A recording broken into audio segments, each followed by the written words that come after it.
Hi, welcome to GameOnTV. I'm Tim. I'm Jason. GameOnTV is a website at gameontv.com.au. Check us out there. You can find more videos like this and others like it.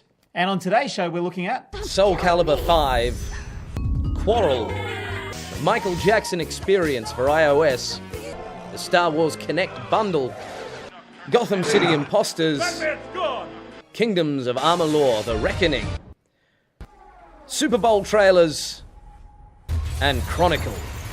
Right, well, let's just jump straight into it, shall we? Jump in. Big news this week for me, and I think for a lot of gamers around town. Soul Calibur V came out across multiple platforms. And by multiple platforms, I'm referring to PlayStation 3 and Xbox 360. So, well, that's multiple platforms. That's more than two. That's right.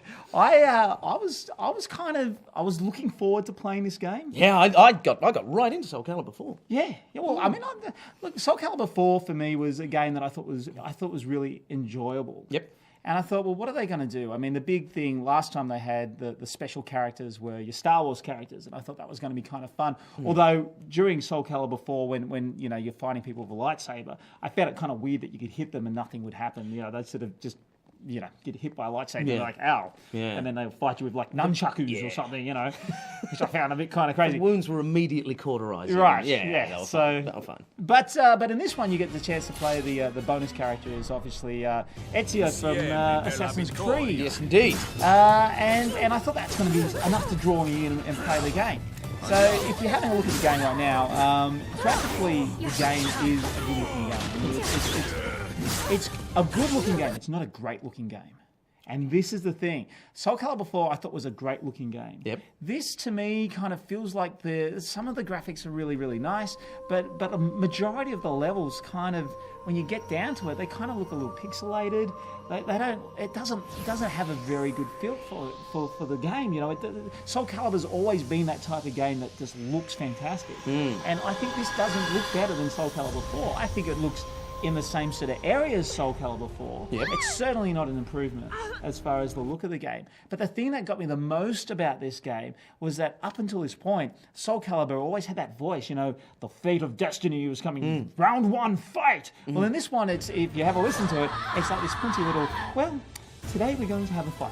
So let's enjoy ourselves, and round one, let's go. Battle one, fight. And I'm like, what is going on? It's Soul Calibur has lost the caliber of its soul. Oh, see what I did there? Oh, it started with a pun. Well, not a pun, it's a spoonerism. You know what? I'll tell you what it is. It's a reality. Soul Calibur 5 is sucking butt. It is certainly not a game that is worth the money that's on its price tag at the moment. And I'm telling you right now, this is my very first fail of the year for a game. Really? You can buy it in 2 boxes. You can buy it. There's a special edition, which is about $110. Yep. And it comes with a really cool book and some making of DVDs and all that sort of stuff. But the actual game itself is, I think, retail around $89. So it's $90 for the game. And if you are thinking about fighting games and you like fighting games, then this is not the one for you, because there is Tekken Cross Street Fighter coming out in a month and a half's time. And I think if that's Street Fighter Cross. That's Tekken. right. Yeah, it's Tekken Cross Street Fighter is comes later, out next year. But the point is that the Capcom version, I think, is going to just totally destroy this game. And I think Soul Calibur is a very, very average filling game. It's so much so that when you play the story mode, that instead of and I know it's been a thing for Soul Calibur games where they put up sort of like just single frame animations. Well, it's not even animations, just single frame with some writing and some voiceover. Yeah. But I'm kind of watching it going, I feel ripped off. I'm sort of trying to follow the story mode. And the story mode's just these pictures, and you have to kind of read what's going on. You hear voices, they have these voice actors. Yep. And they've got the worst choices for voice actors. There's the person who plays Ivy, she's this very, I guess they're all very attractive looking sort of females that they have. And she's a bit of an older sort of character, but she speaks like this. Oh, I see. Well, it's time to have a fight then. I have a your punishment. Just arrange. Well, aren't we cheeky? Oh, you're in need of some discipline. And I'm like, I don't know who came up with the idea of changing the voices of what this game's about, but it is seriously lacking, and it's a massive fail. Is it the same voice actress that did it in Soul Calibur 4? I don't believe so. I think they're completely new ones. Just her trying to be old? She's old people talk slowly. And there's this other character called Pariah, who is one of the main ones, who's Sophia's daughter. So it's set 17 years after the Soul Calibur, for the last one. And she's just a whiny little girl. Like, she sits there and she looks cute, as they always do, the Japanese. Please, go away! Do these little animations, and they look very, very attractive looking characters and what have you. But she sits there and she cries before the fight, going, I don't want to fight anybody. I'm really sad. You're making me do this. And then she beats somebody up to a pulp.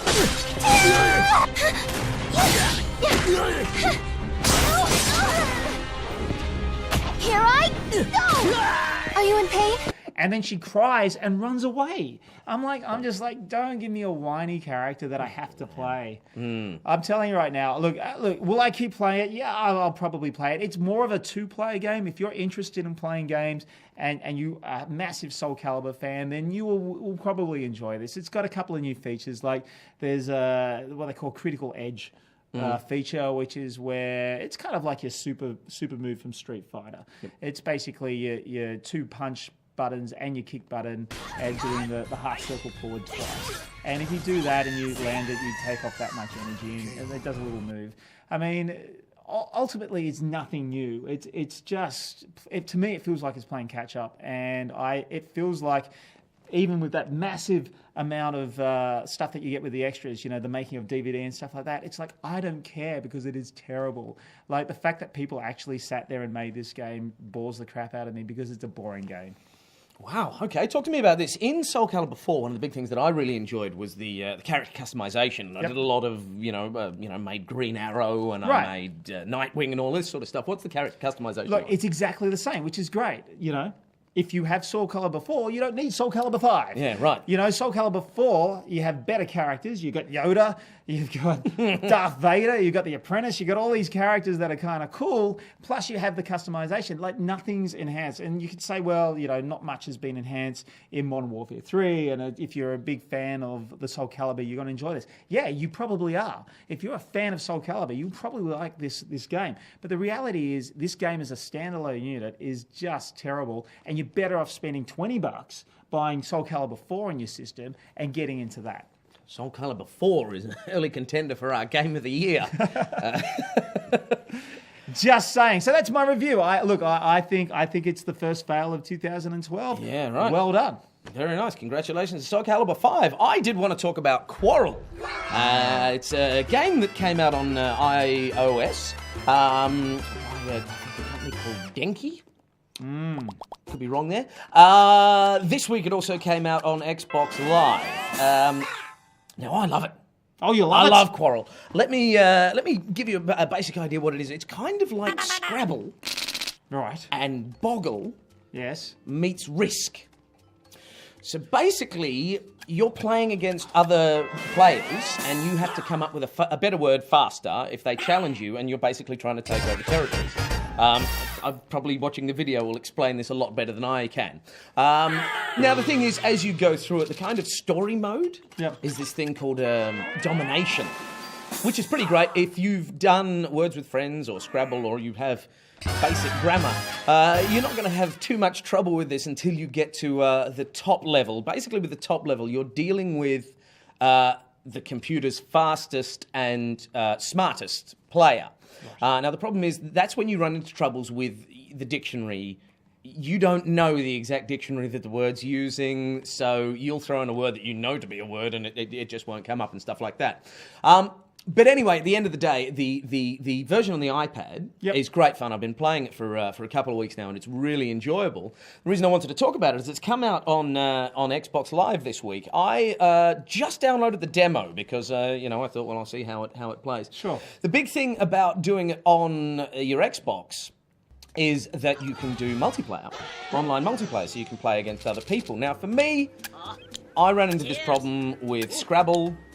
Then it ran into it with Words with Friends and stuff like that, is you'll be playing someone for, several games, and then suddenly they'll develop this and just strange ability to come up with words that they didn't have before. And you'll realise they're at home with an anagram machine, basically just plugging in their letters and coming up with the best word. Because that's what everybody has. I mean, I have one of those by my bed. Everybody has an anagram just machine. An anagram machine. Yeah, like an old... Get my breakfast cereal like out. an old-fashioned bean counter. That's right. It's just... Throw me letters. Yeah.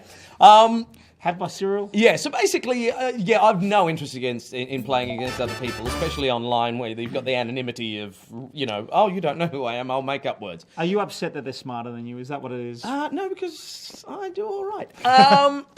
But no, the thing is, there's a lot of upside to the Xbox version, but for me, again, it comes down to this thing of portable gaming versus lounge room gaming. The kind of game you want to play on the go, completely different to the kind of game that you want to play in your lounge room. And for me, Quarrel it's a bus game, it's a train game.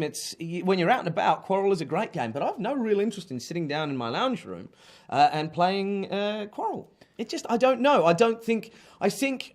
Obviously, it's done really well on your portable devices, and so they've gone, well, it's not going to be hard to port it over. Yeah, to port it over. But I don't know that there's really a point. It's not too expensive. I think it's 400 or 800 points. I mean, which means what?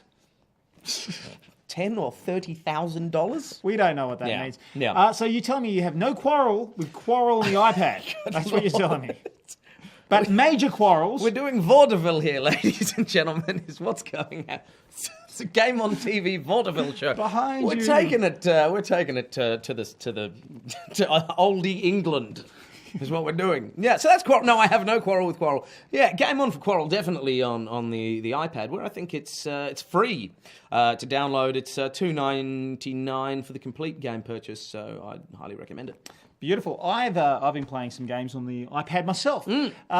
Michael Jackson, The Experience. Now, I think anything... Take a lot of sleeping pills and...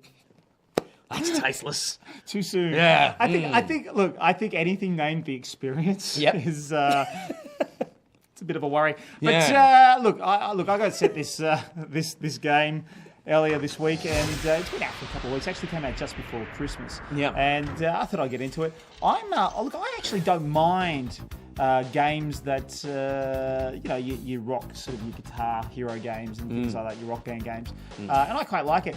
This game is a little bit different because it's not just tapping in time or tapping in position. You actually have to draw little symbols with your hand on the iPad, and you do it to Michael Jackson songs. Now, for those who don't know, I've been DJing for God knows how many years, but a long time. And in my time of DJing, I've played so many Michael Jackson songs that it's not one of those things that I get excited to hear. If I hear, Billie Jean one more time, I'll pull my hair out. But in saying that, I'm very aware that there are a lot of people out there who really, really like Michael Jackson music. And this is great. You get the Michael Jackson music, you get to have the game. The actual gameplay itself is a lot of fun. And the better you do, the more backup dancers you get, which I think is just a sad but true reality. And, sort of look at reality. I think the better singers are, the more backup dancers they do tend to get, just as a general rule of thumb. So I mean, they just appear out of nowhere. But the reality is that that's what happens. Look at K-Fed. K-Fed. Britney Spears just appears out of nowhere. Appears out of nowhere. Ends up on your TV. Yep. Every time you turn on your channel. Just appears with a Big Mac. If you like Michael Jackson songs, by the way, I don't know that we're going to be able to... We might run into some licensing, so we hope you enjoy our version of... We're allowed to show this. Bobby Joe is not my lover. But this is the problem that I have with the game. Yes. Is that it is a game that's X amount of dollars to buy, and the experience that you get is that you have to actually buy the in-app purchases, which are the songs. So it comes with like 3 or 4 songs that you buy in an app, and if you like it, you have to buy more and more, and they're releasing more songs as they go. Yep. But the cool thing about it is that they've actually taken the original music video clips and they've sort of made this game in the middle of the video clip, but they haven't taken like the full motion video of the video clips. They've actually recreated it in a 3D environment, and I actually kind of like it. So I actually say it's a game on for the Michael Jackson experience. I never thought I'd actually say that. It is a game that has been released previously on Xbox for the Kinect, so it has been out. So if you've already got it on the Kinect, you may want to keep it on that. But as a thing that you take on the train or the bus or whatever, to kick a bit of time. Michael Jackson, experience. Fantastic. One of the things I do have to say, though, is that you have to play the entire song. And it gets to a point as you're playing it that you kind of like go, oh, I wish this would hurry up, because some of these songs go for like 6 minutes and you're like, yeah, it feels a bit repetitive. Got to do the entire movie of Thriller. Well, Thriller hasn't been released yet, but I'm looking forward. I'm actually going to get that. I'm going to buy that as the in-app thing. The other thing that I liked about the game is that you have a freestyle moment where you can actually create your own moves, which is kind of fun. It is what it is. I liked it. Yeah. It's funny because there were two games that I wanted to talk about. There were a couple of free games came out for iOS this week. You love the free games, don't you? Well, no, I thought I'd try some free games. I thought, Spice Invaders. Spice Invaders. Spice Invaders. When we run out of spice, we take it from others. And the other is a game called Rogue Racing. The thing about these two games is they're a really good example of doing in-app purchases well and in-app purchases poorly. Because essentially, a free release game is basically going to try and make its money through in-app purchases. Rogue Racing, basically, I think I did one race, and it said you need more fuel to compete in another race. Buy it here.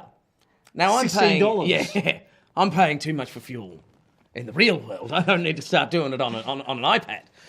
So that was the end of me in Rogue Racing. It keeps sending me notifications going, your cars are ready to race. So I do believe that your fuel will refill itself over a 24-hour period, but I'm not so much interested. But Spice Invaders. Invaders? I don't know, your story. I'm Welsh. Spice Invaders is basically this. It's an RTS style game, Right. where you are it's tower defense. You basically... But to steal it from Space Invaders, surely there's pieces of spice and a little... That's what I thought. It's Yeah. not at all. It's nothing like Space Invaders. I feel ripped off already. So I did a bit too. Yeah. I was like, damn it. But no, it's quite good. It's Paprika. Yeah. It's a tower defense game. I mean, if you like tower defense games, then this could be right up your alley. You get a fair amount of content for free. Yep. And then, basically you get to a point where you can't progress until you hit a certain level, or you can buy yourself into the next level. Which is fine. I think I got a good 1 to 2 hours gameplay for free, which is pretty great. It's got an online component, which I didn't play at all because I don't like online gaming. See, it's interesting that you said that, because I picked up a copy over Christmas of Asteroids. Yes. The new Asteroids, and I bought everything. I decided I went, hey, it was a free thing, but I just went total in-app purchased the whole thing. Cost quite a bit of money. I think it's like $12-16 or something for everything. And then I thought that would be it. And then it kept asking me for more. Oh, well, if you want to keep doing that, you've got to keep buying it. And I'm like, hang on, Steve, I've already dropped coin on this. I'm sick of dropping coin on something. Now, give me the game. Yeah. And so that was a bit frustrating. So you're saying that these games that you looked at, I think one of them does it well. I think one of them doesn't. Because the thing is with Spice Invaders, you can keep playing for free. It's got a little in-game advertising and stuff like that, which is covering their costs and stuff like that, which I'm fine with. But yeah, you can play as long as you want. You can keep replaying the levels to level up. Yeah. But you can also fast track the process by spending a little bit of cash, and it gives you enough of the game to make the decision, yes, I think this is worth it, I'll spend the money. It's the same thing with Quarrel. With the free version, you get enough of the game to decide whether or not you want to buy it, whereas Rogue Racing, honestly, it was 10 or 15 minutes of gameplay before it said, hey, buy something, which is just, it's too early, really. In my opinion. Check it out, they're free. Exactly. So see if you like them. Well, now let's talk about, and in the end of last year, we're talking about what was the biggest selling console in Australia and over Christmas. And the numbers actually came out this week of who was doing what. It would seem that Microsoft's Xbox won the Christmas sales, but Sony's PlayStation 3 over the entire year was the biggest selling unit to consumers across Australia by almost 25%. Really? So is that... In terms of units sold or income generated? Like in terms of money? Units sold. It outsold everything by 25 and 33%. So it was a pretty massive year for PlayStation. And obviously with the Vita coming out in just a couple of weeks, I think Sony are on a bit of a roll. But in saying that, I think Microsoft's doing very well, winning the Christmas period as well. So Yeah. And as you can see, no Nintendo. Not Nintendo. Not Nintendo. Look, I anybody who's watching this or has listened to the podcast knows my feelings on Nintendo. Nintendo are great for little kids. 8-year-olds, they're great. A bit of Nintendo action. For someone like myself, No, I'm not. you're I'm connected. Yeah, I don't need the Wii U. No. Who comes up with these names? Actually, talking about Microsoft, they've got the Star Wars Connect bundle coming out. We've spoken about this in the past. You may, if you're listening to the podcast, you may recall Tim was completely nonplussed by the notion of this Star Wars specific Xbox 360. $549. It's too much. $549 for an Xbox that looks like R2D2 and makes some beeping noises. Yeah, and a white Kinect.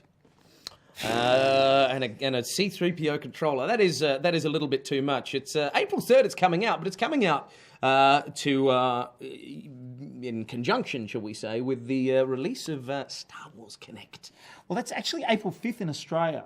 Oh, is it? It's April 5th in Australia, but I don't understand why. I don't understand why they haven't released it on May the 4th. Because they're idiots.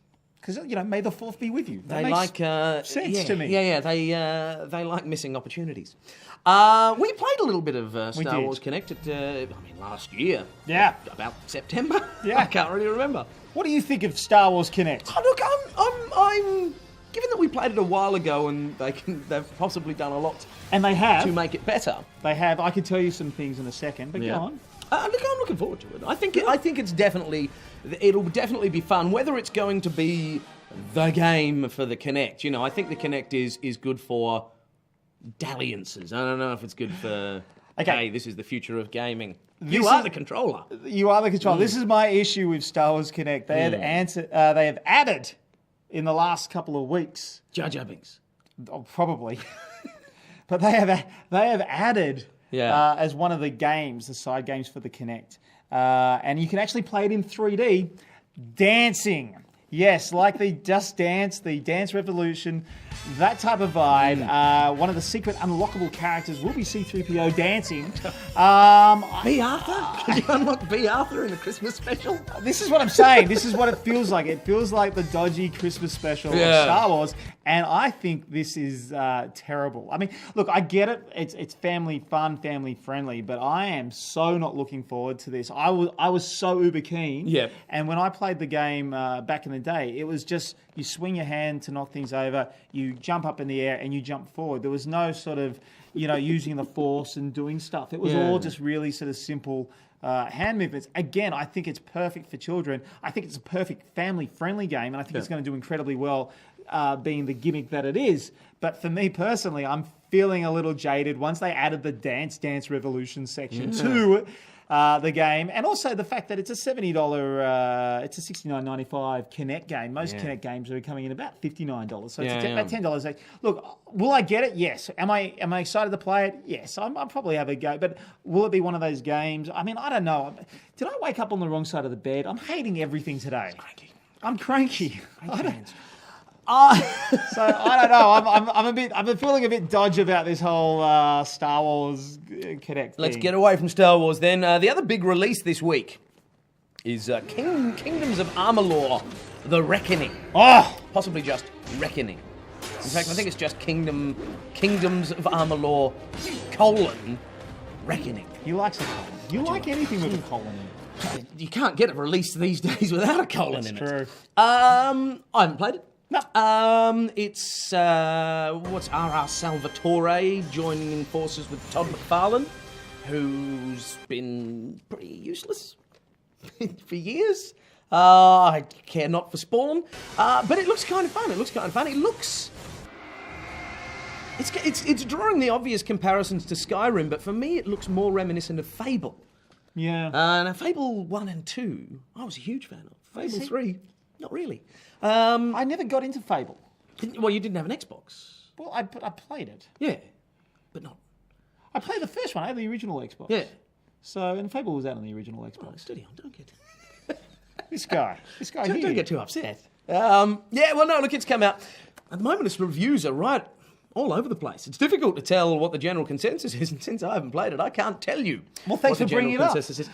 Check it out. There'll be some footage. I'll hopefully have played it. I mean, it only came out yesterday, I think. So within a week, hopefully, we'll have played enough of it to have developed an opinion. The other thing that came out Yes. this week for XBLA, Gotham City Imposters. Big ups, big excitement. Now, I was a big rat for this when it was announced, then I really lost interest. Came out, I downloaded it. So far, I've really only played the tutorial. Is it you can't get past the tutorial, or are you just not into it? No, well, I've only gone with the demo. See, I'm going to get It's it. a $12,000 point game. See, I will get that. I'll still get it. My issue is this, and this is a very, very sad news. I have to break with our listeners and to yourself. I went over. Well, not me personally. Somebody went over the amount of gigs that I can download per month, and I am down to if there's a 5 meg patch, it takes me 20 minutes to download, and my internet doesn't turn back on really for another 2 days. So I'm kind of trying to avoid everything that's online gaming at the moment for another couple of days. But as soon as that happens, I'm there. I'm dropping some coin on that, and I'm gonna get into Imposters. I think that looks like a lot of fun. Look, I think it's definitely your sort of game. You really do enjoy the online thing. The comedy. Look, it tries a little too hard with the comedy. Yeah. It looks good. It looks very pretty. It does the job. It didn't. What I played of it, which admittedly was just the tutorial and a couple of the solo challenges, didn't really hook me. I'll go home. Basically, the free trial that you get gives you 60 minutes of game time. The tutorial is not part of that game time, and so on and so forth. So, look, I'll play my 60 minutes and decide what I want to get. But a $12,000. You keep saying it. Keep saying It feels the same. A 12,000 point proposition. I believe that is somewhere in the $20 mark. We see, this is the problem. And I've been saying again. I love the fact that with the PlayStation, you can figure out, that's going to cost you $17 to buy. Yeah. With the Xbox point system, I'm like, I don't know what that is. It's like 12,000 points. It may as well be, whatever. Yeah, which I mean, there's a news article on it every year, but we had the traditional article this year saying that they're going to get rid of it by the end of the year. Fingers crossed they will. It makes sense to get rid of it because it doesn't. It's actually a block to purchasing. Like I will hire a video on iTunes rather than on my Xbox, not because the quality's better, but because I know how much I'm paying. Right. I'm not locked into buying a bundle of points and stuff like that. It's a barrier to purchasing. Really, I think it's not a great one. No, that's fair enough. Speaking of barriers to purchasing, I just got to drop this in. The PS Vita, which gets released in a couple of weeks, it doesn't come with any memory stick. So you have to actually buy a memory stick, and the prices for the memory sticks have just come out. Ridiculous. You can get a 4 gig, I think it's a 2 gig or 4 gig, an 8 gig and a 16 gig, and that's the highest that you can get up to. The prices aren't too bad. 16 gigs, $65. So, but you add an extra $65 to your Wi-Fi version, and right there is bang on $400 for your PS Vita. So, I mean, don't get me wrong, I'm already there. And I'm buying the 16 gig. I'd buy a 32 if I could. Really? I would just, gig it up, sir. But it is specifically designed memory card. You can't stick in a third-party memory card at all. So you have to buy it. And if you want to, utilize your PS Vita, you have to buy it. So there's a little hidden cost that's in there. We touched on this last year. Actually, it is that thing of it is a pretty outdated notion. So why release it in your latest software? Yeah, because your latest hardware, right? Latest hardware. Yeah. Because it's a way of generating more revenue. Yeah. That's what it is. Yeah. And also the frustration for all those Modern Warfare 3 Elite players. I wanted to talk about this last week. If you have an Xbox, about 2 weeks ago they released the Xbox, the extra maps and the map bundle. And if you're an Elite player, you get those maps straight away. And that was the whole point of buying the subscription for the Elite. You paid an extra $70 and you got the maps first. Now what's happening is because Xbox have a deal with Activision, the Xbox players get the maps first. So the PlayStation players still haven't got those extra maps, even though they've paid $70 to get the maps first. And the way it's all looking is that the Xbox players may actually get, the standard Xbox players may actually get the maps before the PlayStation and Elite players get it. So I'm feeling like there's a word coming out called lawsuit that could be heading Activision's way for this. So I'm surprised the Sony people haven't sort of jump up and down about this. Now I've got it on both systems, and I can tell you I've got the extra maps on the Xbox, and they're good maps. I enjoy it, but my PlayStation certainly doesn't have the option for doing that. So that's going to be interesting to see if anything legal sort of comes out of that, because it's a subscription-based thing, and they were selling it. And the thing is, at the end of this year, that subscription means nothing because we'll all move on to the next game. So I don't know. I think PlayStation PS3 players should revolt. Revolt, I tells you. Please be aware that GameOnTV does not endorse any type of revolution or civil action. They do. We do. Don't. That's all I got for gaming. How are you with gaming? Any more gaming? Yeah, there's a big announcement this week, and we'll throw the trailer up right now. The I'm Alive trailer has just been released, and that's coming out March 7th. And that's it looks great. Have a look at the trailer right now. Yeah.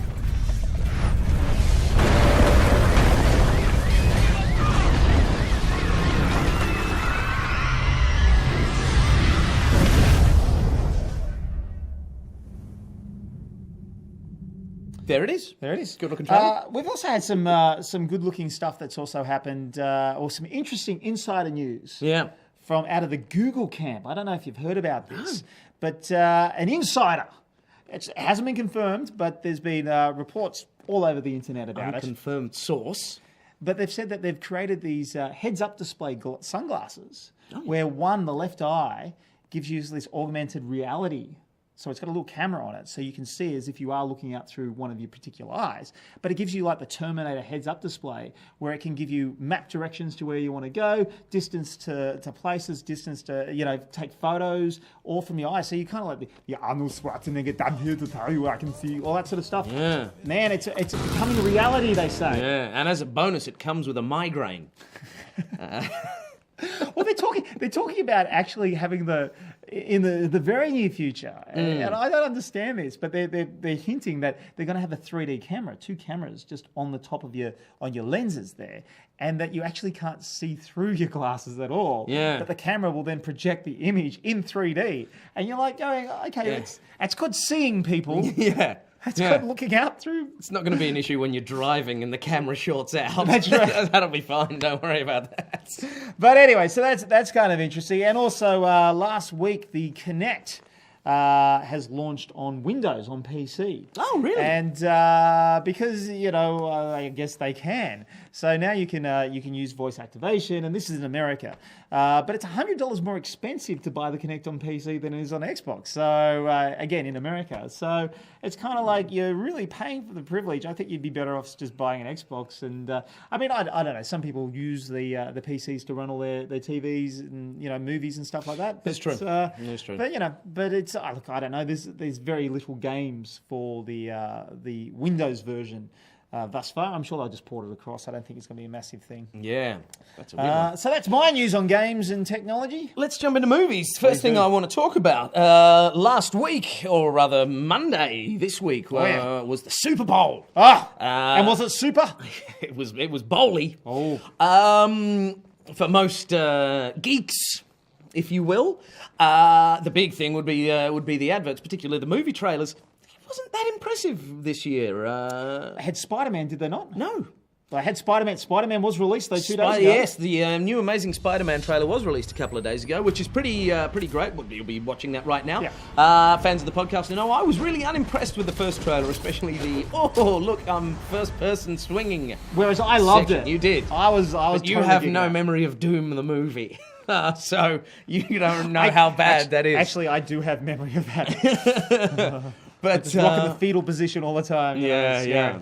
But no, it does look great, and it looks like the movie's going to be dealing a lot with Edith's parents. Yeah, which is great. It's the Ultimate series, which I really love. Yeah, and it was that thing we were talking about, do we really need to watch an Origin movie again? They're giving us a sort of different spin on the Origin, which I think will be pretty exciting. Yep. I'm quite looking forward to that. I'm down with it. Another trailer that was rumoured to be shown at Super Bowl, but wasn't, was the Bourne Legacy trailer. You know what? I got to come out here and say this. I came up with Legacy way before everybody else did, and my movie didn't get made, and everybody else stole my name. What's going on with that?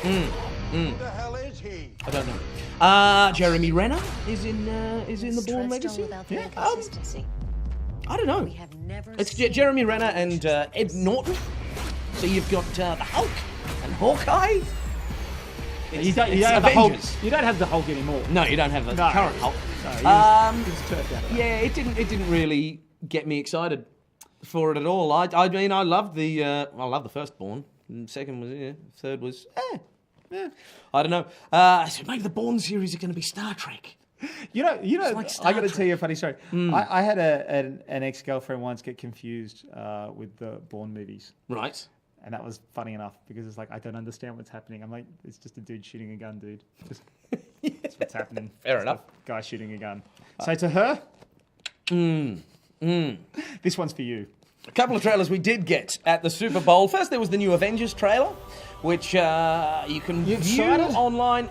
Yeah, I mean, the trailer didn't really do anything else. It's kind of weird, everything, all the big release movies had already been announced. We've already seen the trailers for them, so Super Bowl didn't really have a lot to offer. They had with Madonna. their trailers. Had Madonna. She was great. Listen, if you've got friends on Facebook who are talking about how great Madonna was, I would unfriend them. Yeah. Madonna, if you haven't seen this, I recommend you go and check it out. Basically, we know people lip sync at Super Bowl. It's what you do. But usually you record a live performance and then lip sync. Madonna basically went, no, just dust off my tracks from the 80s. I'll mime to that. And then I'll fall over. And then I'll be manhandled around the stage. I think what Madonna's proved is that she's still got it in terms of an ability to go limp. And nothing else much. We did get a trailer for G.I. Joe. What is it? Retaliation? Oh, yeah. Yeah, I came up with that name. No, I didn't. Looks rubbish. It looks rubbish. You can put Bruce Willis in it and go, he's actually G.I. Joe. I don't care. It looks silly. And not in a good way. Battleship looks even worse. Oh, yeah, don't start me with Battleship. I mean, Battleship is terrible. Terrible. I'm still waiting for Monopoly to come out. That's all I'm telling that'll you. be good. Oh, yeah. That'll be good. I'd look forward to that. So there's some of the big trailers. But what came out at the movies this week, this last week, did you get a chance to see Chronicle? I went and saw Chronicle yesterday. So I saw it yesterday as well. There you go. Let's talk about it. All right. I really liked it.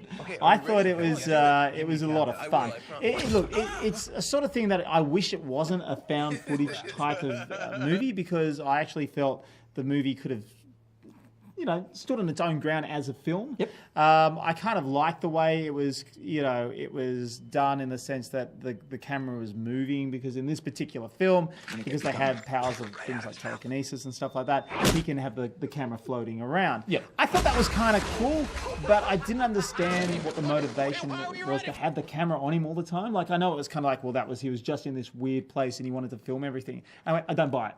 So the fact that I don't buy that he wanted to shoot every single moment of his life leading up to him, that was enough to make me sort of not really go with it. That's very funny, because I really enjoyed it. I loved it, but I felt the exact opposite way. I loved it. To me was I went, well, this proves that found footage films can be done well. I think the Blair Witch Project launched it with a pretty solid premise. I think what was that? Stop this right now! Movie with the aliens. Cloverfield. Which I actually enjoyed that film. I know I'm the only person on the planet that did that, but big monsters ripping up New York. I don't think it did it that well. I really liked the premise of doing it as a found footage film, because it gave him an opportunity to do a lot of special effects things without it just being a big special effects film. And I really thought, the way that they brought out all of the character stuff, because one of the problems that you have with a found footage film is you go, why did you just happen to start recording there? Right. It's a little convenient, and so on and so forth. In this instance, I thought they did it quite well. All of the character interactions were really good. The second girl with her blog camera. Yeah, what was that? That one of the things that did. I mean, that's a bit of a shaky premise, but one of the big things that it did for me was it made me go, okay, but she's got a totally different camera to him, and yet the film quality on both cameras is exactly the same, which created a problem. But I thought that the parameters that a found footage style film set out for them actually allowed them to make a really compelling film, especially, for example, you know, when they were trying to show him in the hospital. Right. You know, the notions of this, and incidentally, spoilers. Oh, absolutely. Mild spoilers. Well, I'm going to continue spoiling because, you know, and I kind of like, I hear what you're saying, and I kind of like the fact that we got out of the one particular camera view to be able to do that. But there were shots in there from people's iPhones and things like that. Yeah, I thought that was great. Which was great, except when you think logistically, somebody would have not only had to find the footage, but then find every other person with like an iPhone camera and whatever to be, you know, so it doesn't actually make sense. I mean, not that the film made sense anyway. Yeah, I mean, I think the thing here is it's not so much a found footage film. In this instance, found footage is kind of the term for the genre, or, you know, or for the conceit. But in this instance, it's kind of like somebody went out for a doco, and you know, it's conceivable they could have found all of those things based on, well, he spoke to this person, so we've got that footage. And I love that moment where he ripped out all the iPhones and there was just each one. Right, it was a great little thing. Look, I actually really, really, really enjoyed the film. Yeah. Like, I thought it would be okay. Yeah. But I really, really enjoyed it. All I'm saying is that in seeing it, I think maybe it would have been a bigger film if it was released. As you know, if it was made a bit differently, but it was a lot of fun, and I really enjoyed it. I thought it was a great night out and watching that. One of the things I thought was really interesting too is that they're like, well, these two young kids, they go out, they make this film, they get a bit of a budget, and they make something kind of cool. The two young kids. One of them with the name Max Landis, which is John Landis' son. For those who don't know, made movies like The Blues Brothers and things like that. Been around Twilight Zone, been around for years, and it's with Max Landis wrote the screenplay, and his best mate from high school directed it. So nepotism reigns supreme, and that's fantastic. But look, as far as a movie, I walked out of there. I just enjoyed it. I had a lot of fun. I know a couple of people who don't like it. To them, I'm sorry, but I enjoyed it. One of the things that I am hearing, like if you're going along wanting your big superhero action film, if you're thinking you're going to see the Avengers, it's not that at all. It is slightly, it's quite more cerebral, and I think a lot of people that are going along looking for the action blockbuster are coming away disappointed. Don't really come looking for that. But I think we're probably going to have to leave it there with our podcast for today. Or for the show? I think, sure. We'll wrap it up. You've been watching the Game On TV podcast. You can find us on GameOnTV.com.au. If you want to send us an email, you can send it to GameOnTV.oz@gmail.com. That's GameOnTV.oz@gmail.com. Until next time, I'm Jason. And I am certainly not Soul Calibur V. We will see you online.